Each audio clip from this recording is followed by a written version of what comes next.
வணக்கம். செந்தணலின் பிரதான செய்திகள். விரிவான செய்திகளுக்கு முன் தலைப்புச் செய்திகள்.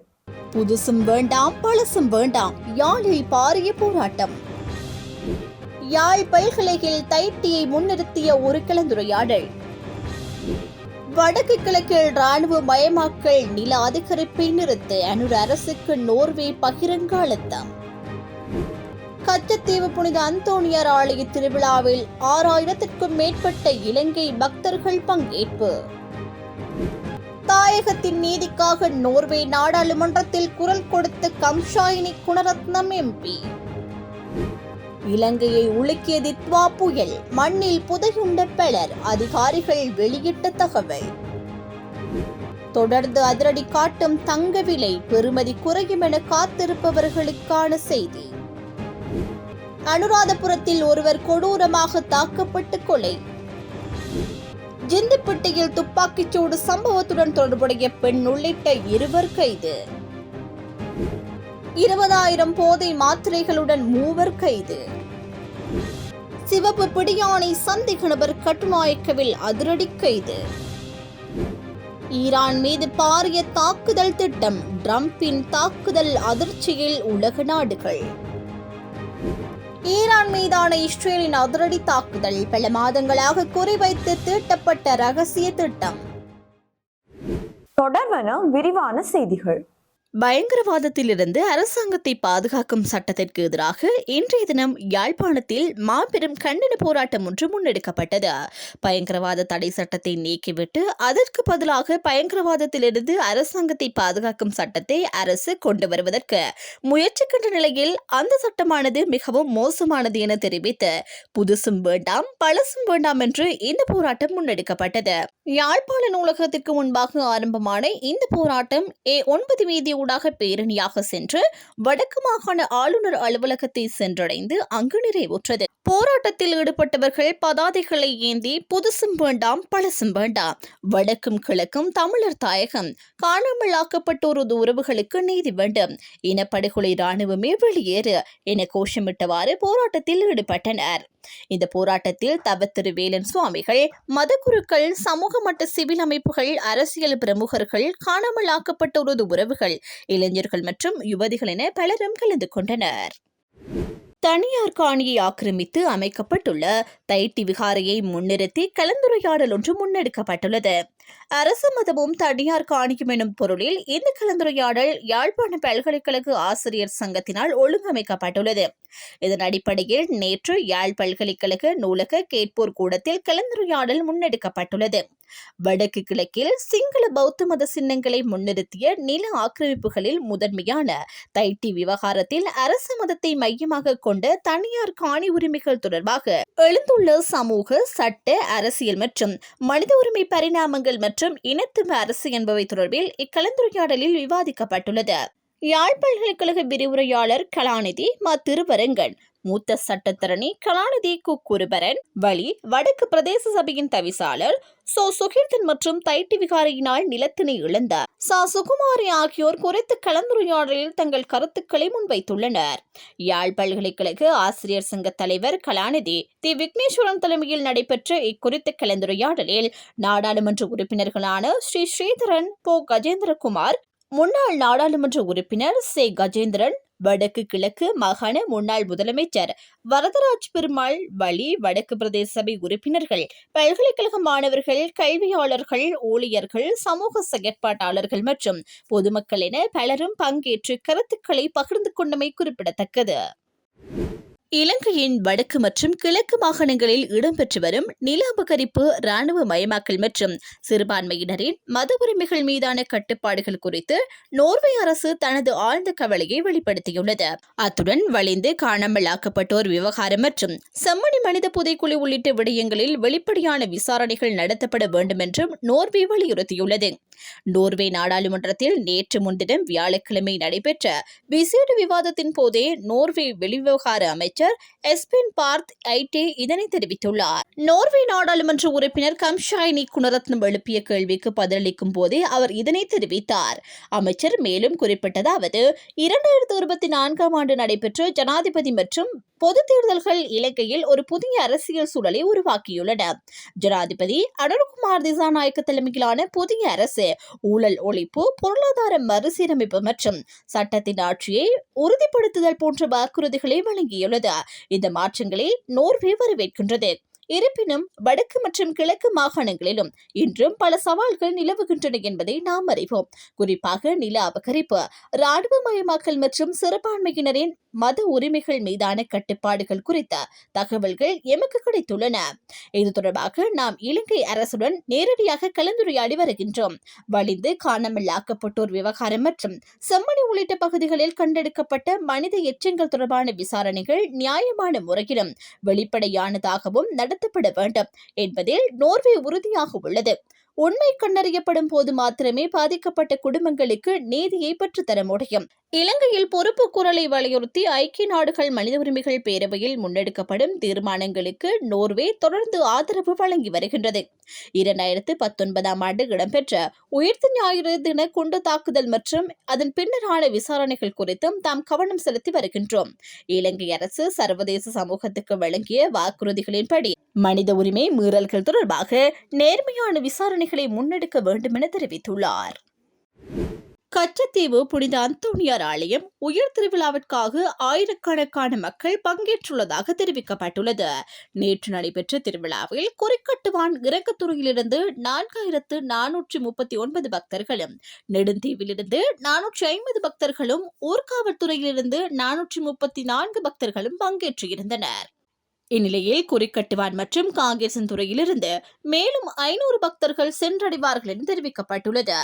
அதேபோன்று நேர்கொழும்பு மற்றும் மன்னார் உள்ளிட்ட ஏனைய மாவட்டங்களிலிருந்தும் பக்தர்கள் நேரடியாக கச்சத்தீவை சென்றடைந்துள்ளனர். மேலும் குறிக்கட்டுவானிலிருந்து வந்தடைந்த 4439 பக்தர்களும் கடற்படை மற்றும் தனியார் படகுகள் மூலம் கச்சத்தீவை சென்றடைந்ததாக கூறப்படுகின்றது. இந்த ஆண்டு திருவிழாவை காண 6000க்கும் மேற்பட்ட இலங்கை பக்தர்கள் பங்கேற்று உள்ளதாகவும், இந்தியாவிலிருந்து 3992 பக்தர்கள் வருகை தந்துள்ளதாகவும் தெரிவிக்கப்பட்டுள்ளது. ஒரு நாட்டில் யுத்தம் முடிவுக்கு வருவதை அந்நாட்டில் நிலவும் மோதல்கள் அனைத்தும் முடிவுக்கு வந்துவிட்டதாக கருத முடியாது என்று நோர்வே நாடாளுமன்ற உறுப்பினர் கம்ஷாஹினி குணரத்னம் தெரிவித்துள்ளார். இலங்கையில் சமகால நிலைவரம் குறித்து நோர்வே நாடாளுமன்றத்தில் நேற்று முன்தினம் வியாழக்கிழமை நடைபெற்ற விசேட விவாதத்தின் போதே அவர் இவ்வாறு குறிப்பிட்டார். இலங்கையை பூர்வீகமாக கொண்ட கம்ஷாயினி குணரத்னம் சமர்ப்பித்த முன்மொழிவுக்கு அமையவே இந்த விவாதம் நடைபெற்றது. அங்கு அவர் ஆற்றிய உரையில் தெரிவித்ததாவது: நான் 1988 ஆண்டு இலங்கையில் யுத்த சூழலில் பிறந்தேன். நான் எனது தாயின் கருவறையில் இருந்தபோது ஒவ்வொரு முறை விமான தாக்குதலுக்கான அபாய எச்சரிக்கை ஒலிக்கும் போதும் எனது தாய் கோயில்களிலும் பாடசாலைகளிலும் தஞ்சம் புகுவார். நானும் எனது தம்பியும் இலங்கையிலேயே பிறந்தோம். ஆனால் வாழ்க்கை எங்களை பாதுகாப்பான நாடான நோர்வேவுக்கு அழைத்து வந்தது. 2009 ஆண்டு இலங்கையில் உள்நாட்டு போர் முடிவுக்கு வந்தது. ஆனால் யுத்தம் முடிவடைவது என்பது மோதல்கள் அனைத்தும் தீர்ந்துவிட்டதாக பொருள் கொள்ளாது. இலங்கையின் வடக்கு மற்றும் கிழக்கு மாகாணங்களில் அண்மையில் கண்டறியப்பட்ட மனித புதைக்குழிகள், குறிப்பாக செம்மணியில் கண்டெடுக்கப்பட்ட மனித எச்சங்கள் கடந்த காலத்தின் கொடூரங்களை நினைவூட்டுகின்றன. அங்கு குழந்தைகள் முதல் பெரியவர்கள் வரை பலரது எச்சங்கள் மீட்கப்பட்டுள்ளன. இது தற்செயலான நிகழ்வல்ல, மாறாக பல தசாப்தங்களாக வலிந்து காணாமல் ஆக்கப்பட்டவர்களின் கதைகளுடன் இது தொடர்புடையது. இலங்கையில் 2024 ஆண்டு நடைபெற்ற தேர்தல்கள் சர்வதேச மட்டத்தில் ஒரு புதிய நம்பிக்கையை தோற்றுவித்தன. குறிப்பாக புதிய அரசு ஊழலுக்கு எதிராக எடுத்த நிலைப்பாடு மற்றும் அரசியல் சீர்திருத்தம் குறித்த வாக்குறுதிகள் அந்த நம்பிக்கைக்கு காரணமாக அமைந்தன. இருப்பினும் அந்த வாக்குறுதிகள் உண்மையில் நடைமுறைப்படுத்தப்படுகின்றனவா என்ற கேள்வி எழுகின்றது. தமிழர் வாழும் பகுதிகளில் இன்னும் இந்த கோயில்கள் இடிக்கப்படுவதாகவும் பௌத்த விகாரிகள் நிறுவப்படுவதாகவும் தகவல்கள் வருகின்றன. வடக்கு மற்றும் கிழக்கில் புதிய மனித புதைகுழிகள் கண்டறியப்படுவதும் நிலங்கள் தொடர்ந்து இராணுவ கட்டுப்பாட்டில் இருப்பதும் கவலையளிக்கின்றது என தெரிவித்தார். நாட்டை தாக்கிய தித்வா சூறாவளியினால் காணாமல் போன 173 பேரை இதுவரையிலும் கண்டுபிடிக்க முடியாமல் போயுள்ளதாக அனர்த்த முகாமைத்துவ நிலையம் தெரிவித்துள்ளது. 2025 ஆண்டு நவம்பர் 25 இலங்கையின் தென் கடற்பரப்பில் உருவான குறைந்த அழுத்தம் நவம்பர் 27 சூறாவளியாக மாறியது. இந்த சூறாவளியினால் நாட்டின் 22 மாவட்டங்கள் கடுமையாக பாதிக்கப்பட்டதுடன் சுமார் 600க்கும் மேற்பட்டோர் உயிரிழந்தனர். இலங்கை வரலாற்றில் இயற்கை அனர்த்தத்தினால் ஏற்பட்டு அதிகூடிய உயிரிழப்பாக பதிவாகி இருந்ததுடன் அதிகமான மரணங்கள் மத்திய பகுதியில் உள்ள பதுளை மாவட்டத்தில் பதிவாகியுள்ளது. தித்வா சூறாவளியினால் பாதிக்கப்பட்டு 1150 குடும்பங்கள் பாதிக்கப்பட்டுள்ளதுடன் மேலும் பலர் வேறு இடங்களில் தங்கியுள்ளதாக அனர்த்த முகாமைத்துவ நிலையம் தெரிவித்துள்ளது. தித்வா ஏற்படுத்திய பரவலான பேரழிவுக்கு பின்னர் 93 நாட்களுக்கு மேலாக மீட்பு பணிகள் முன்னெடுக்கப்பட்டு வந்த நிலையில் காணாமல் போன 173 பேரை இதுவரையிலும் கண்டுபிடிக்க முடியாமல் போயுள்ளதாக அனர்த்த முகாமைத்துவ மத்திய நிலையம் தெரிவித்துள்ளது. உலக சந்தையில் தொடர்ந்தும் தங்கத்தின் விலையில் அதிகரிப்பு போக்கு பதிவாகி வருகின்றது. அதற்கமைய இன்றைய நிலவரப்படி ஒரு ஹவுன்ஸ் தங்கத்தின் விலை $5,278 அதிகரித்துள்ளது. அத்துடன் வெள்ளியின் விலையும் அதிகரித்து $93.72 விற்பனை செய்யப்படுகின்றது. அதே நேரம் கடந்த ஒரு மாதத்தில் தங்கத்தின் விலை 1.94% அதிகரிப்பை பதிவு செய்திருந்தமை சுட்டிக்காட்டத்தக்கது. கொழும்பு செட்டியார் திரு தகவலின்படி இன்றைய தினம் 22 கரட் தங்க பவுன் ஒன்றின் விலை $3,72,800 24 கரட் தங்க பவுன் ஒன்றின் விலை $4,03,000 பதிவாகியுள்ளமை குறிப்பிடத்தக்கது. அனுராதபுரம் சாலியபுர தெப்பங்குளம் பகுதியில் கூறிய ஆயுதத்தால் தாக்கப்பட்டு நபர் ஒருவர் படுகொலை செய்யப்பட்டுள்ளார். நேற்று இடம்பெற்ற இந்த சம்பவம் குறித்து தெரிய வருவதாவது, வீட்டின் உரிமையாளருக்கும் வீட்டுக்கு வருகை தந்த நபர் ஒருவருக்கும் இடையில் திடீரென ஏற்பட்ட தர்க்கம் பின்னர் மோதலாக மாறியுள்ளது. இதன்போது ஆத்திரமடைந்த வீட்டு உரிமையாளர் கூறிய ஆயுதத்தால் அந்த நபரை தாக்கியுள்ளார். இந்த தாக்குதலில் படுகாயமடைந்த நபர் சம்பவ இடத்திலேயே உயிரிழந்துள்ளார். உயிரிழந்தவர் சாலியபுர பகுதியை சேர்ந்த 41 வயதுடையவர் என அடையாளம் காணப்பட்டுள்ளார். இக்கொலை சம்பவத்துடன் தொடர்புடைய வீட்டு உரிமையாளரை அனுராதபுரம் போலீசார் உடனடியாக கைது செய்துள்ளனர். சம்பவம் தொடர்பான மேலதிக விசாரணைகளை அனுராதபுரம் போலீசார் தீவிரமாக முன்னெடுத்து வருகின்றனர். கொழும்பு ஜிந்துப்பட்டிய பகுதியில் உள்ள சிகை அலங்கார நிலையம் ஒன்றில் கடந்த 14ஆம் தேதி நடந்த துப்பாக்கிச்சூடு சம்பவத்தில் ஒரு பெண் உள்ளிட்ட 2 கைது செய்யப்பட்டுள்ளனர். குறித்த சம்பவத்தில் ஒருவர் கொல்லப்பட்டு மேலும் 4 பேர் காயமடைந்திருந்தனர். குற்ற சம்பவம் குறித்து விசாரணை நடத்தி வரும் கொழும்பு வடக்கு பிரிவு குற்றப்புலனாய்வு பணியக அதிகாரிகளால் சந்தேக நபர்கள் நேற்று கைது செய்யப்பட்டதாக காவல்துறையினர் தெரிவித்தனர். நேற்று கடவத்தி சூரியபழுவ பகுதியிலும் வெள்ளம்பிட்டியின் வெகரகொடல்ல பகுதியிலும் கொழும்பு வடக்கு பிரிவு குற்றப்புலனாய்வு பணியகத்தின் அதிகாரிகள் குழு 6 கிராம் 540 மில்லிகிராம் ஐஸ் என்ற போதைப் பொருளுடன் ஒரு ஆண் சந்தேக நபரையும் 3 கிராம் 100 மில்லிகிராம் என்ற ஐஸ் போதைப் பொருட்களுடன் ஒரு பெண் சந்தேக நபரையும் கைது செய்து கடலூர் காவல் நிலையத்தில் ஒப்படைத்தனர். கைது செய்யப்பட்டு ஆண் சந்தேக நபர் வயது 44 என்றும் பெண் சந்தேக நபர் வயது 29 என்றும் தெரிவிக்கப்படுகின்றது. இவர்கள் சேதவற்று மற்றும் வெகரகொடல்ல பகுதியில் வசித்து வருபவர்களாவர். மேலும் மேற்கொள்ளப்பட்ட விசாரணைகளில் குற்றச்சம்பவத்திற்கு பின்னர் துப்பாக்கியுடன் தப்பிச் சென்ற முச்சக்கர வாகனத்தின் சாரதியாக இந்த ஆண் சந்தேக நபர் இருந்ததும் பெண் சந்தேக நபர் அவருக்கு உதவி செய்ததும் தெரிய வந்துள்ளது. இருவரிடமும் 7 நாள் தடுப்பு உத்தரவு பெறப்பட உள்ளதுடன் காவல்துறையினர் மேலதிக விசாரணைகளை தொடர்ந்து மேற்கொண்டு வருகின்றனர். 30 லட்சம் ரூபாய் பெறுமதியான 20,000 போதை மாத்திரைகளுடன் தம்பதியினர் உட்பட 3 கைது செய்யப்பட்டுள்ளதாக பாணதுறை தெற்கு தலைமையக போலீசார் தெரிவித்துள்ளனர்.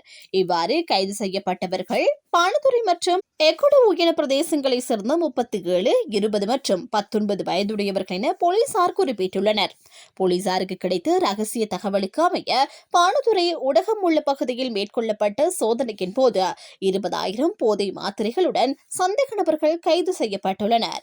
கைது செய்யப்பட்ட தம்பதியினர் 23,000 ரூபாய் மாதாந்த வாடகைக்கு வீடொன்றை பெற்று அங்கிருந்து இந்த போதை மாத்திரை வியாபாரத்தை முன்னெடுத்து வந்துள்ளமை ஆரம்பகட்ட விசாரணைகளில் தெரிய வந்துள்ளதாக போலீசார் தெரிவித்தனர்.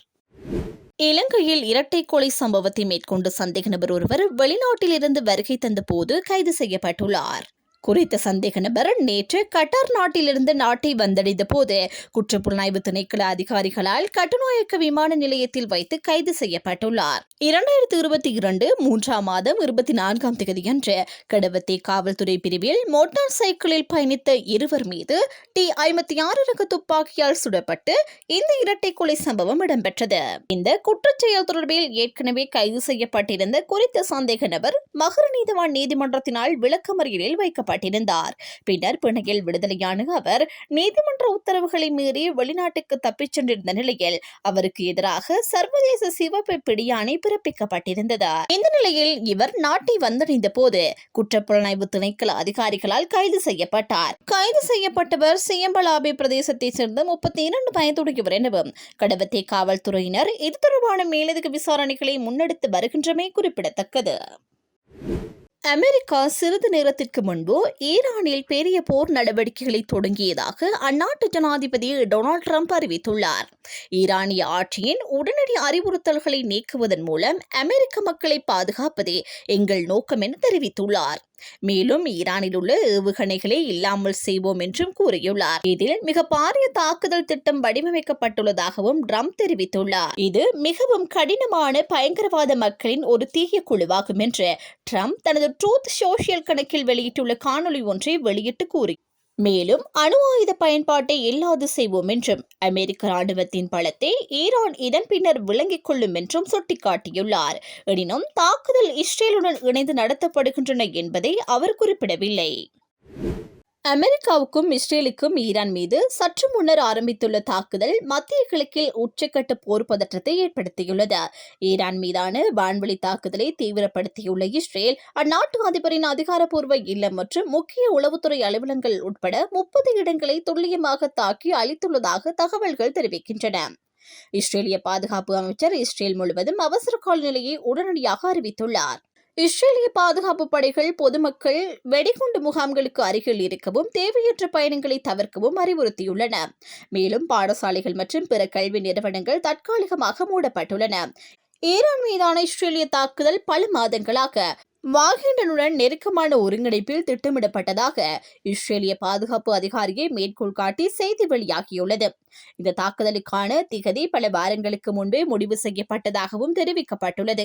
அதன்படி இந்த நடவடிக்கை அவசரகால நடவடிக்கை அல்ல, மாறாக ஈரானின் அணுசக்தி மற்றும் ராணுவ மையங்களை குறிவைத்து இஸ்ரேல் மற்றும் அமெரிக்க அதிகாரிகளால் பல மாதங்களாக தயாரிக்கப்பட்டது. இந்த தாக்குதலுக்கு தேவையான திட்டமிடல் மற்றும் ஒருங்கிணைப்பு அமெரிக்க அரசாங்கத்தின் முழு அறிவு மற்றும் ஆதரவுடன் நடந்ததாகவும் தெரிவிக்கப்பட்டுள்ளது. இத்துடன் செய்திகள் நிறைவடைகின்றன. வணக்கம்.